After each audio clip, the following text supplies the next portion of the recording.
صوبائی اسمبلیوں کے ارکان مرکزی آئین ساز اسمبلی کا چناؤ کریں گے۔ مرکزی آئین ساز اسمبلی پورے برصغیر کے لیے آئین تشکیل کرے گی، مرکزی آئین بنائے گی، ٹھیک ہے۔ تو تینوں صوبائی گروپ اپنے اپنے آئین بنائیں گے۔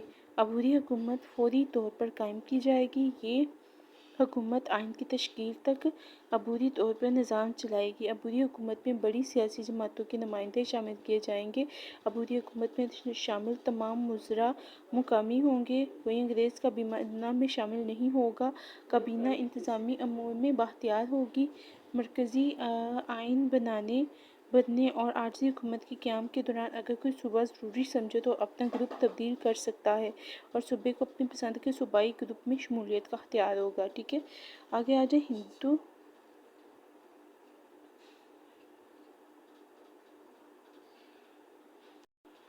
ہندو یونین سے علیحدگی۔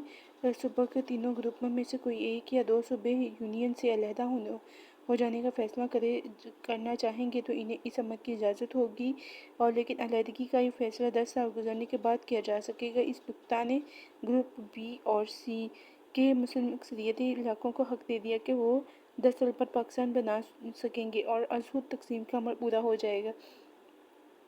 حق استرداد: اگر کوئی سیاسی جماعت کابینہ مشن کو تجویز کو ناپسند کرتی ہے تو وہ انہیں مسترد کر سکے گی، البتہ عبوری حکومت میں شامل ہونے کا حق صرف اور صرف اس سیاسی جماعت کو دیا جائے گا جو تجاویز کو قبول کرے گی۔ اور یہ نکتہ کانگریس کو خوش کرنے کے لیے مشن نے اپنی تجاویز میں شامل کیا تھا۔ ان کا خیال تھا کہ مسلم لیگ کا مطالبہ پاکستان نہیں مانا جا رہا، اس لیے وہ تجاویز کو رد کر دے گی، یوں کانگریس پلان کی منظوری دے کر بلا شرکت غیر مرکزی عبوری حکومت پر قابض ہو جائے گی، ٹھیک ہے۔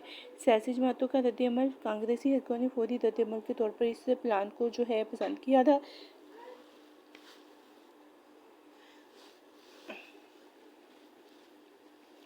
اور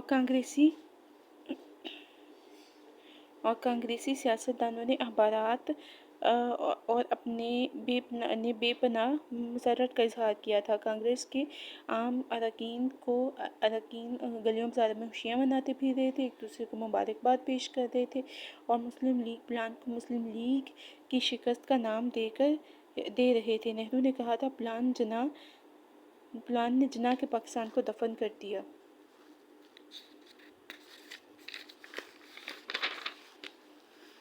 مسلم لیگ کے کارکن مایوس تھے، لیکن وہ اس کو پاکستان مخالفوں کی فتح خیال کر رہے تھے۔ ان کا خیال تھا کہ پلان میں پاکستان کا ذکر نہیں ہے اور مسلم لیگ کا مطالبہ مسترد کر دیا گیا۔ قائد-اعظم نے فرمایا، مجھے افسوس ہے کہ مشن کے پلان کے مطابق پلان میں مسلمانوں کے مطالبے کو نظر انداز کیا گیا۔ ہم پورے ذوق سے کہتے ہیں کہ برصغیر کے مسائل کا حل 2 آزاد ریاستوں کے قیام میں مضمر ہے۔ ٹیلی گراف نے لکھا، مسلمانوں سے زیادتی کی گئی ہے، حالانکہ انتخابی نتائج نے صورتحال کو واضح کر دیا تھا۔ گاندھی تو آپ کو پتہ دندناتا پھیر رہا ہوگا اس صورتحال میں، ٹھیک ہے۔ اس نے اخباری بیان میں کہا تھا کہ پلان کے تحت جو نظام قائم ہوا ہے، اس میں ناپسندیدہ حصوں کو جب بھی مقننہ چاہے گی بدل سکے گی، اور مقننہ کی حاکمیت کے تصور کا بہانہ بنا کر ہندو اکثریت مقننہ میں اپنی پسند کے فیصلے کرا سکتی ہے۔ گاندھی کے بیان نے مسلمان قوم کی مایوسی میں اور اضافہ کر دیا۔ حتمی فیصلہ: فوری طور پر کانگریس مطمئن اور لیگ مایوس نظر آئی تھی، اور کانگریس نے اس کی پلان کی منظوری دے دی تھی۔ مسلم لیگ کا جو فیصلہ تھا اس کے برعکس تھا، لیکن کانگریس نے مسلم لیگ کے فیصلے کا انتظار کیا۔ مسلم لیگ کونسل نے قائد-اعظم کو اختیار دیا، جو فیصلہ مناسب سمجھے وہ کر دیں۔ قائد-اعظم نے تمام حلقوں کی توقعات کے برعکس کابینہ مشن پلان کو منظور کر لیا، اور کانگریس پریشان تھی اور اب لیگی خوش اور کانگریسی مایوس تھے۔